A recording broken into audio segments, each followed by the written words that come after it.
IT कंपनीच्या parking लॉटमध्ये काही कर्मचारी ग्रुप करून गप्पा मारत आहेत. काही जण हिंडत फिरत आहेत, तर काही जण कंपनीच्या आतबाहेर करत आहेत. तितक्यात टी शर्ट आणि जीन्स पॅन्ट परिधान केलेला एक हल्लेखोर हातात भाजी चिरण्याचा चॉपर घेऊन आला आणि त्यानं कुणाला काही कळायच्या आत एका तरुणीवर हल्ला चढवला. हा हल्ला इतका जोरदार होता की या घटनेत त्या तरुणीचा उजवा हातच तुटून पडला. या घटनेनंतर काहीतरी घडलंय हे आजूबाजूस उभ्या असलेल्या कर्मचाऱ्यांना समजलं, पण पुढे यायला कुणीच धजावत नव्हतं. तो हल्लेखोर हातात चॉपर नाचवत रक्ताच्या थारोळ्यात पडलेल्या त्या तरुणीच्या अवतीभोवती घिरट्या घालत राहिला.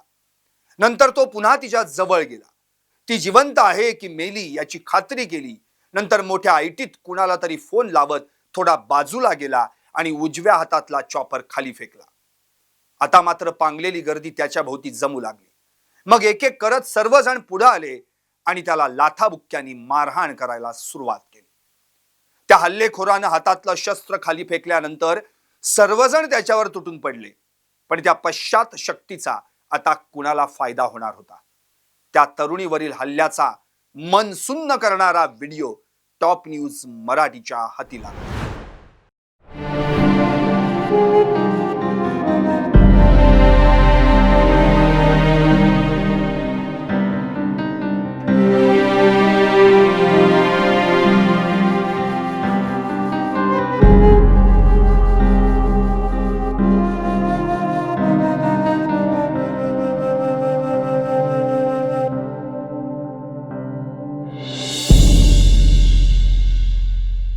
वार मंगळवार,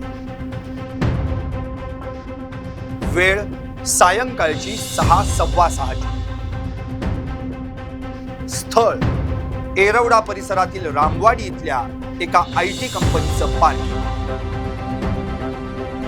मंगळवारी सायंकाळी या आयटी कंपनीच्या पार्किंग मध्ये घडलं तरी का? आयटी कंपनीच्या पार्किंग मध्ये घडलेल्या त्या थरारक प्रसंगाचा व्हिडिओ आला समोर.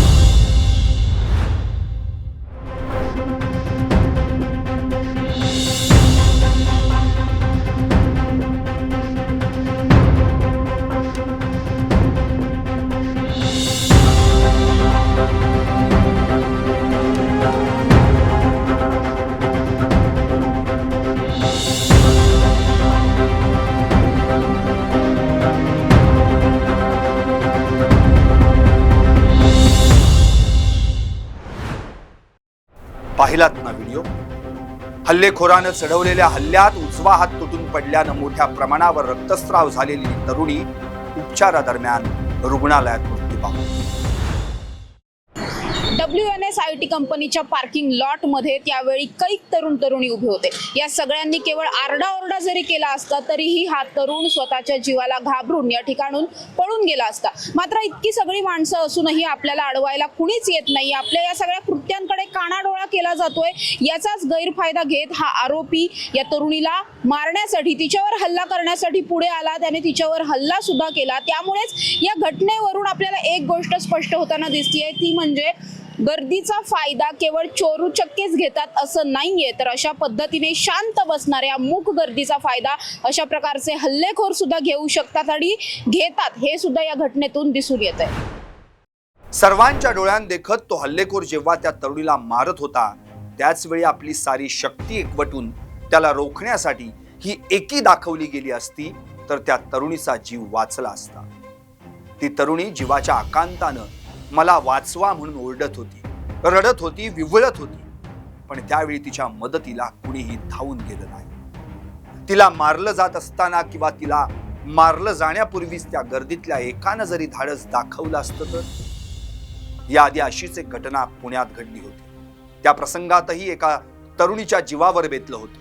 त्यावेळी त्या तरुणीवर हाती कोयता घेऊन तिच्या मागे धावत सुटलेल्या हल्लेखोराच्या हल्ल्याचा प्रयत्न एका तरुणानं धाडस करून हाणून पाडला होता. त्या धाडसी तरुणाचं साऱ्यांनी कौतुक केलं होतं. त्या धाडसी तरुणाचं नाव होतं लेशपाल जवळ.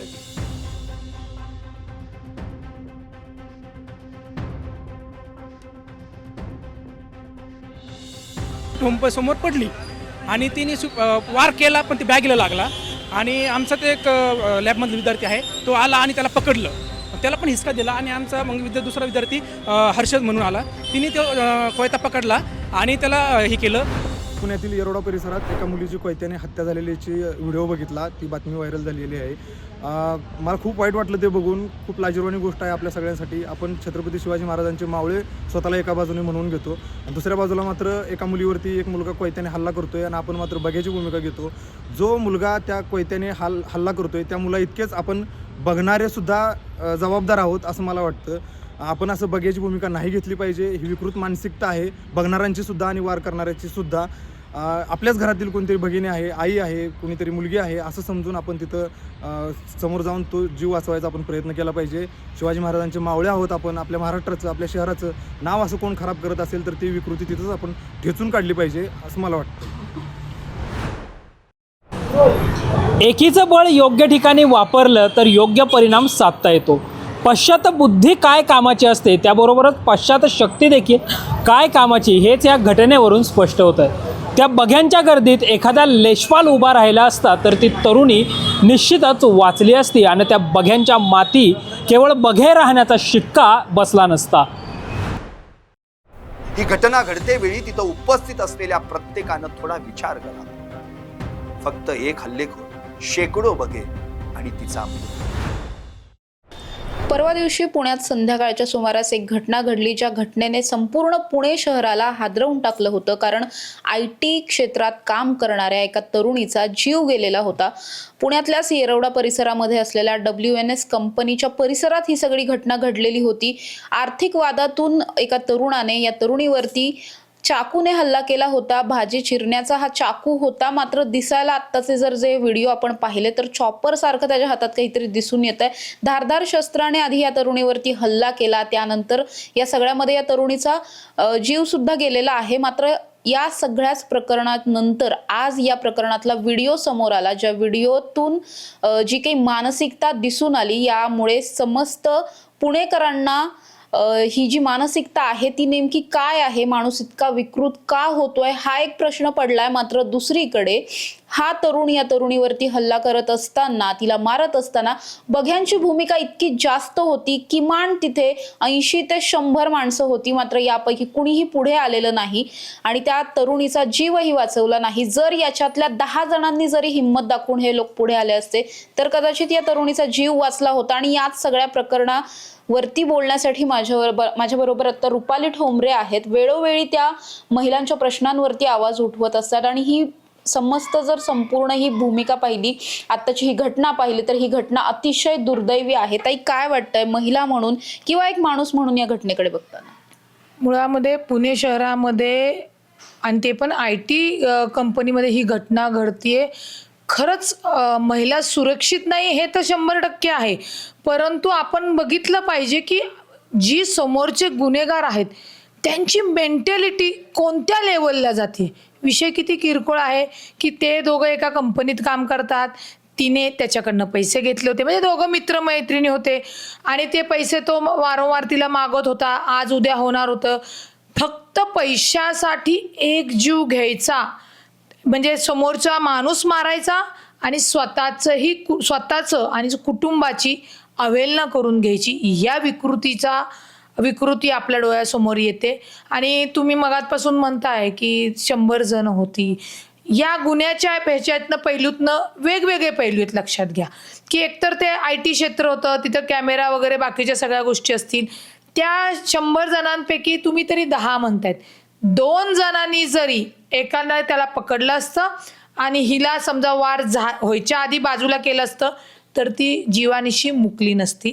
दुसरा की समजा वार झालेल्या लोकांना कळलं नसतं, कारण का कुणाला स्वप्न नाही पडणार की बाबा आपल्या पार्किंगमध्ये, कंपनीच्या पार्किंगमध्ये असा विषय होणार आहे. तर तो झाल्या तिला त्वरित जवळपासच्या हॉस्पिटलमध्ये नेणं गरजेचं होतं, परंतु तेही झालं नाही. म्हणजे कुठेतरी गुन्हेगारीची वृत्ती वाढतीये, त्यांना ती कोणती भीती नाहीये आणि समाजातील बघायचे जे लोक आहेत ते म्हणतात की आपला काय विषय, आपण याच्यात का अडचणीत जावं. कारण का जे कंपनीत असतात, समजा तो काही विषय झाला त्याच्यावरती कमिटी बसणार, कोण लोक बाजूला काढणार, करणार, मग आरोप प्रत्यारोप. लोकांची मानसिकता झाली आहे, न्याय तर मला हवा आहे, माझ्यासाठी कोणीतरी वाचवायला यायला हवा असं आहे, पण दुसऱ्यासाठी वाचवायला जाण्याची कुणालाही मला वाटतं ती भावना राहिलेली नाहीये. त्यातून हे प्रकार आपल्याला वाढताना दिसत आहेत.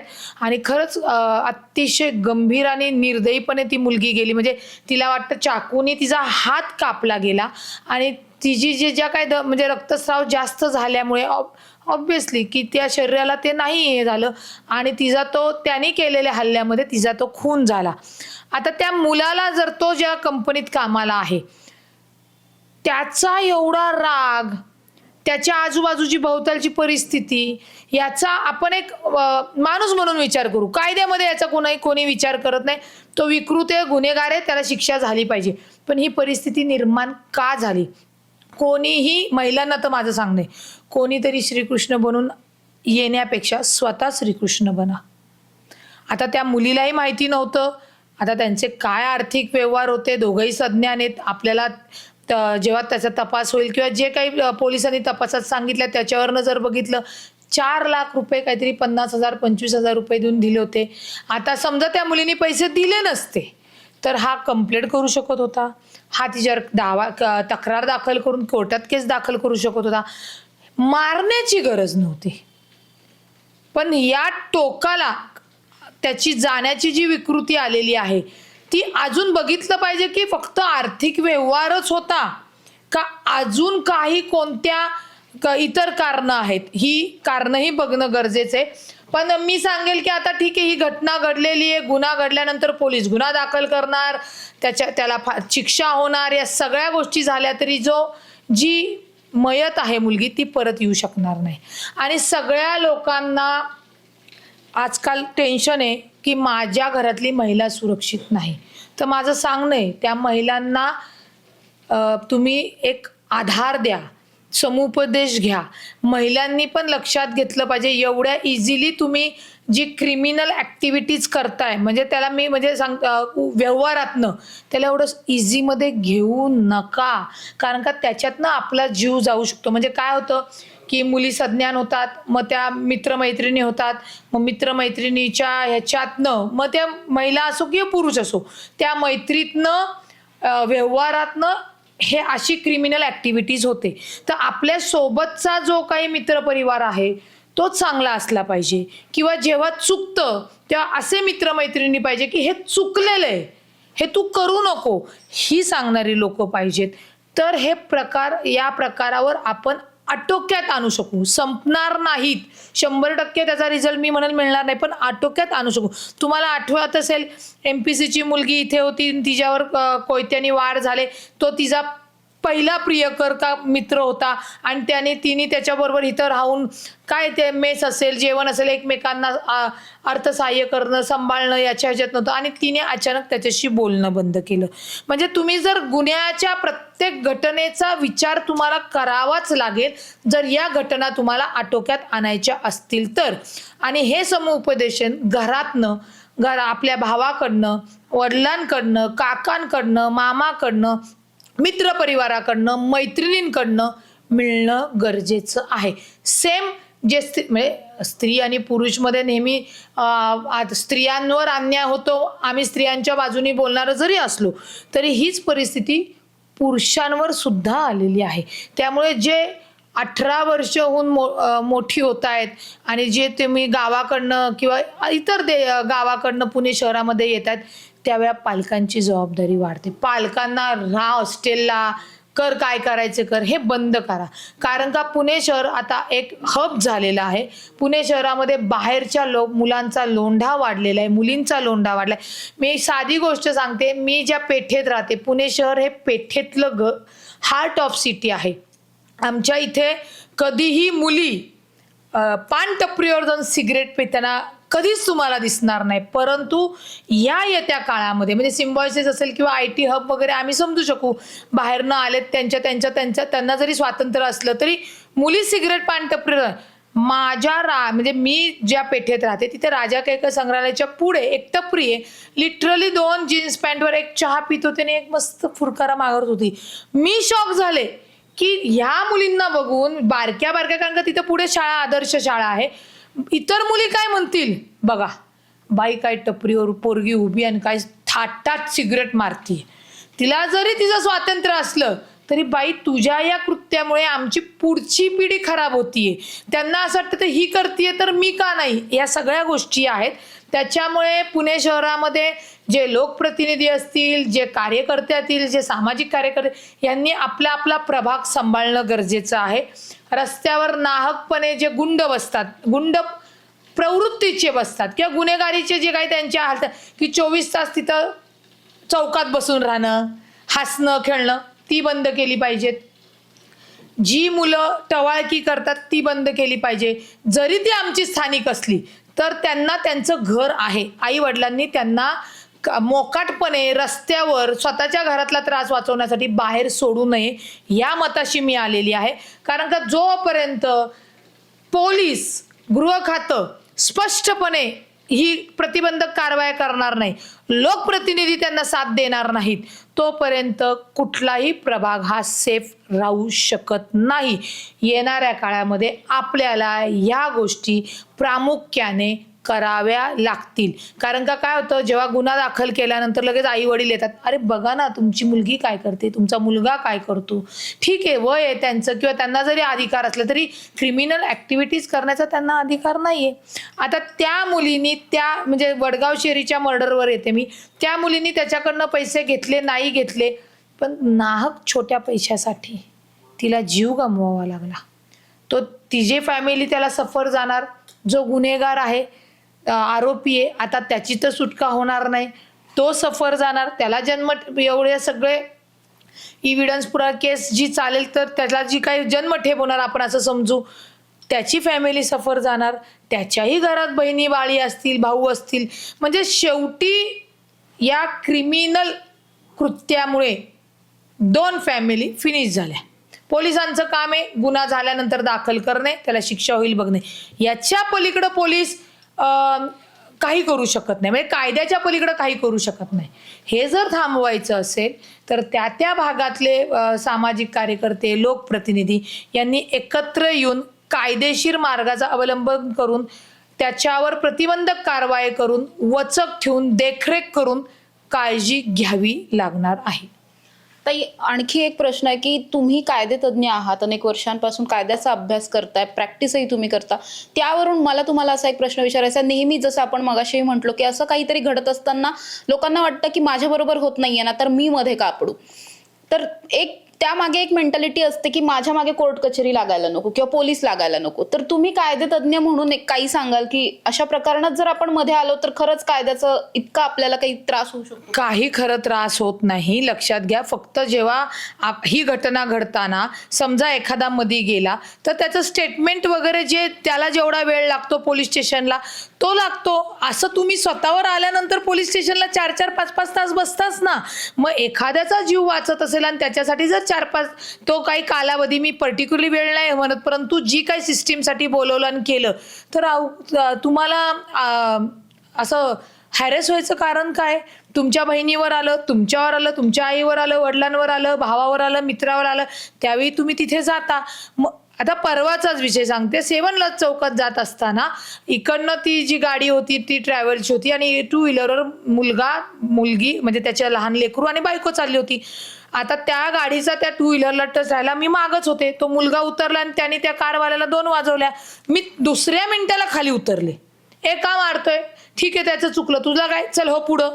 आपण हे करणं गरजेचं आहे. मी जर तिथं विचार केला नाही आपल्याला पुढं जायचं, आपला वेळ जाईल, आपण कशाला, म्हणजे तिथे जी काय भांडणं होणार होती, मारामाऱ्या, त्या थांबवण्याचं पण कर्तव्य नागरिकांनी चांगल्या ह्याच्यात करू शकतो. त्याच्यामध्ये मी समजू शकते की तुम्ही गुन्हेगारीमध्ये गेलं तर त्या गोष्टीवर तुमच्यावर अटॅक वगैरे होणं नको, तिथं नाही तोंड घालायचं आपल्याला.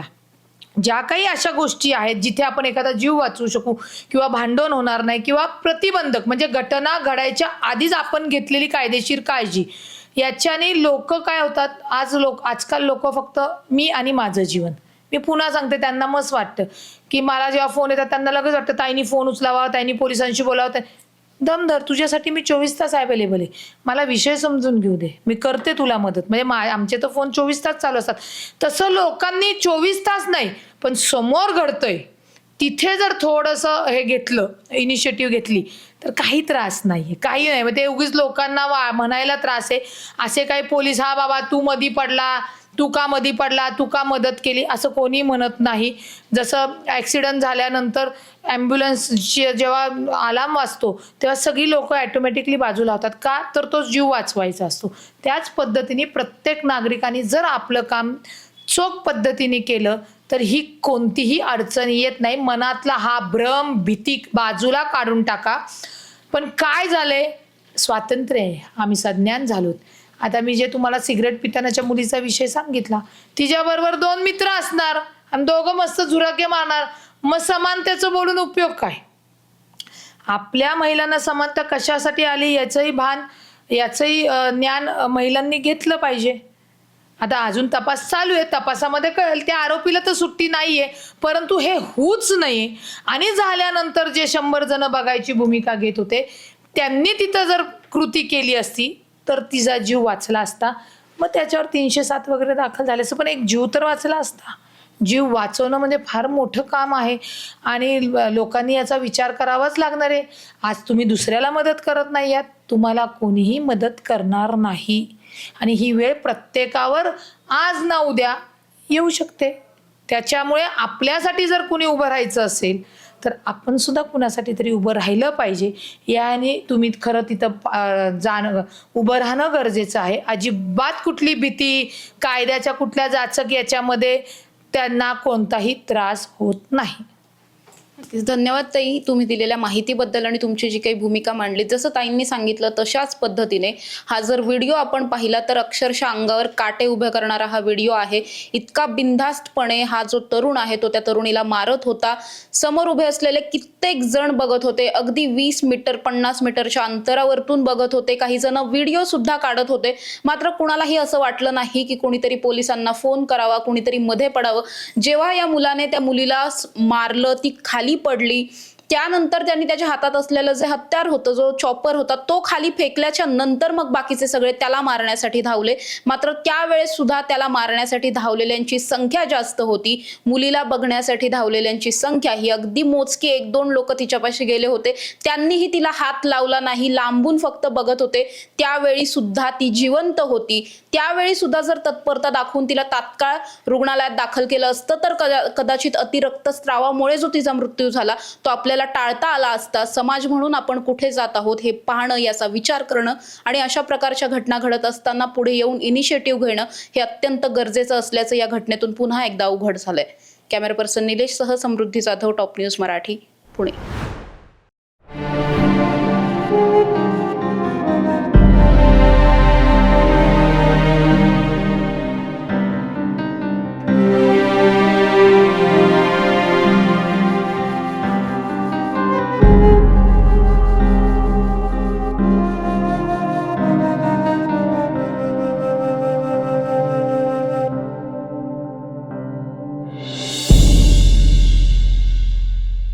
वार मंगळवार, वेळ सायंकाळची 6:15. स्थळ येरवडा परिसरातील रामवाडी इथल्या एका IT कंपनीचं पार्किंग. मंगळवारी सायंकाळी या IT कंपनीच्या पार्किंग मध्ये घडलं तरी काय? IT कंपनीच्या पार्किंग मध्ये घडलेल्या त्या थरारक प्रसंगाचा व्हिडिओ आला समोर.